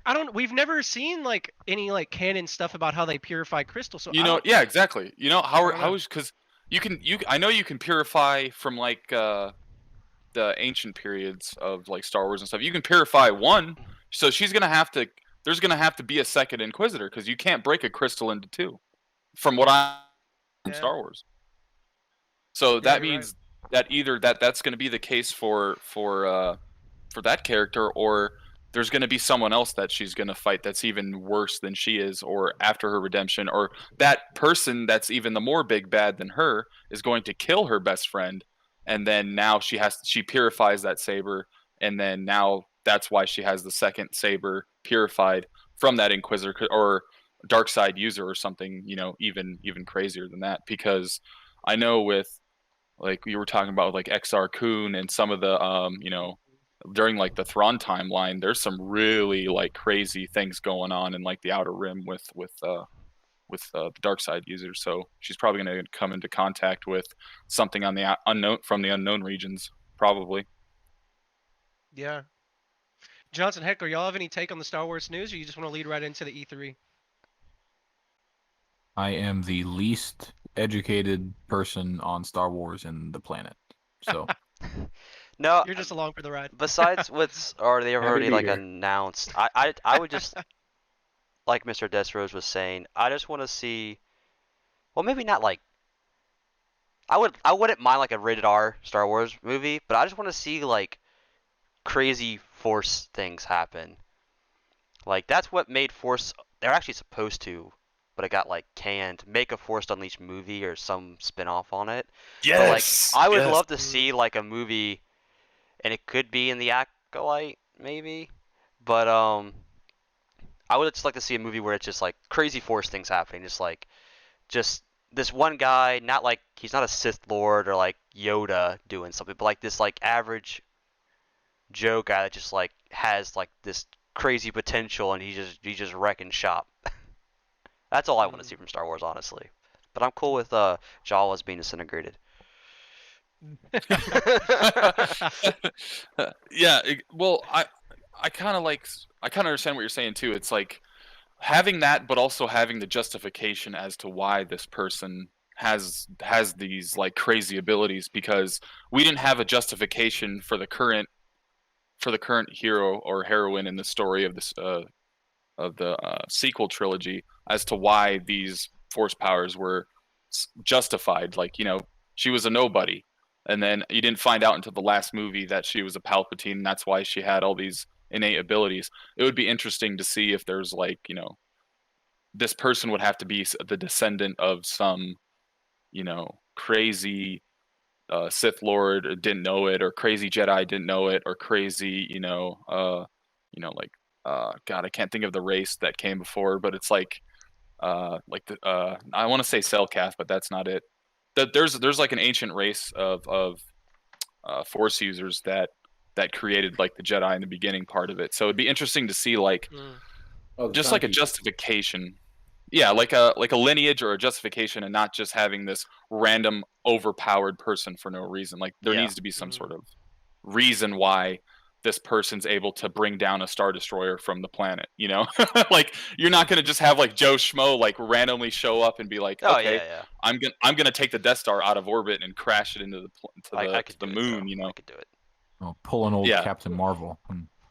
Yeah, but especially since like we're actually in a really good place to see that kind of stuff right now too, at least like in the Mandalorian storyline, because I heard something really good, like the author of the old Jedi Academy books, he was kind of talking about how if you have like all these like if you have like way too many like Force users, then there's like a somewhat imbalance of the Force on your side, then you're not gonna really see like you're not really gonna see crazy power like Anakin, you know, and like stuff like that. It's only whenever like the Force like ebbs and flows in a certain way, and it's like if like everybody has use of the Force, then like you're not gonna see stuff like that. But then if you have, you know, like very few Force users or like sort of like a different kind of like imbalance in the Force, that's whenever you'd see that stuff. And like right now, I mean, there's hardly any Force users, honestly. Like in the Mandalorian time. That's true. Like, because like even like the dark side, there's not hardly any. The light side, I mean, you have Luke with his Jedi Academy right now, but even then, like,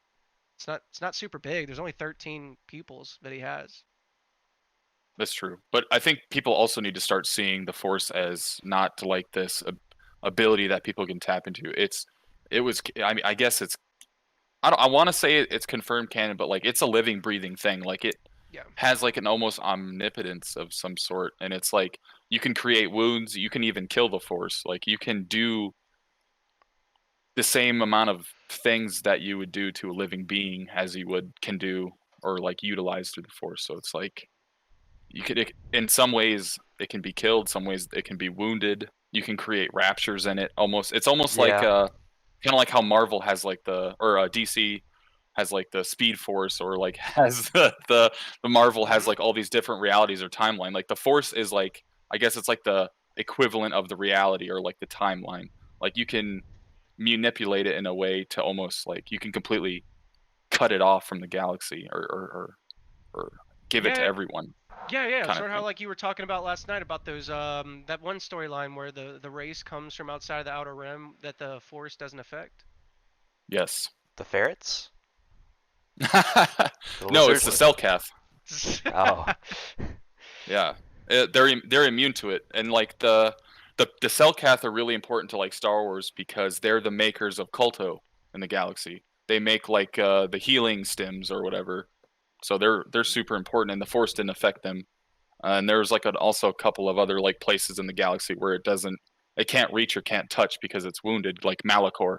I know that was covered in like the Clone Wars series a little bit. Malachor is like the perfect example of what the hell happened there with the exile, and then you have the Jedi Civil War, Knights of the Old Republic time frame. An entire planet was not killed. An entire planet of people that were fighting the Mandalorians were consumed by the Force, consumed, eaten by the Force. So it's like it almost has like it can have an appetite. So you're like, even still to this day, with all the lore and all the things we have on it, we still don't know what the hell it really is. Yeah. I don't think you're supposed to. That would ruin like the mysticism of it. Yeah. And all that sort of stuff. Yeah. No, but I know, but it'd be like, it would nice to have like. No, I agree with what you're saying though. I agree with what you're saying. A better understanding. Yeah, like the midichlorian shit is just bugs me so bad. I hate that. I can't get over it. They need to like nix the midichlorians bullshit because that bugs me so much. Nah, that's from, I know Big Daddy Lucas. I know it's like having like a I don't know. I can't get behind that, but I don't know, like a more quantifiable response to why people have the abilities, and then like you were saying, having like the lower amount of force users having, you know, crazy abilities like the force healing just by touching. That was something that was stolen from the Jedi Academy books and like some of the older like things. Like that was something that was like ripped off from it, and it wasn't explained the force heal and like how that was used, or it just randomly shows up and all of a sudden this person can do it. It's like that's like one of the strongest force abilities at least a light side user would ever obtain, having force absorption or like healing using the force. Like that's crazy. That's a crazy ability. All right, you guys, do y'all want to get into like the E3 news now? Yeah, Talking about those spicy games. I think besides Star Wars, this is all Destro has going for him. Star Wars and E3 news.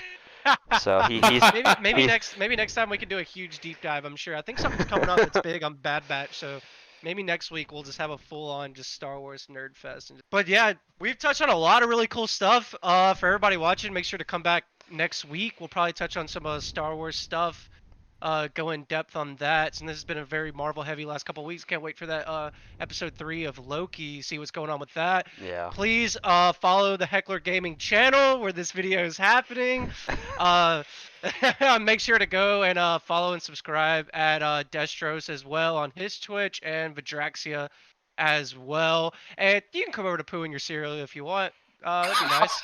But That was the best A plug name there. or an action? But all right, everybody. Thank you so much for staying here and listening to us BS about nerdy stuff that we like. This has been Entertainment Weekly, and oh, make sure to come to the after party. They're gonna be doing some after party nerd talk via just like gaming and stuff like that. It'll be way more informal. Besides that, that's about it. Stay frosty.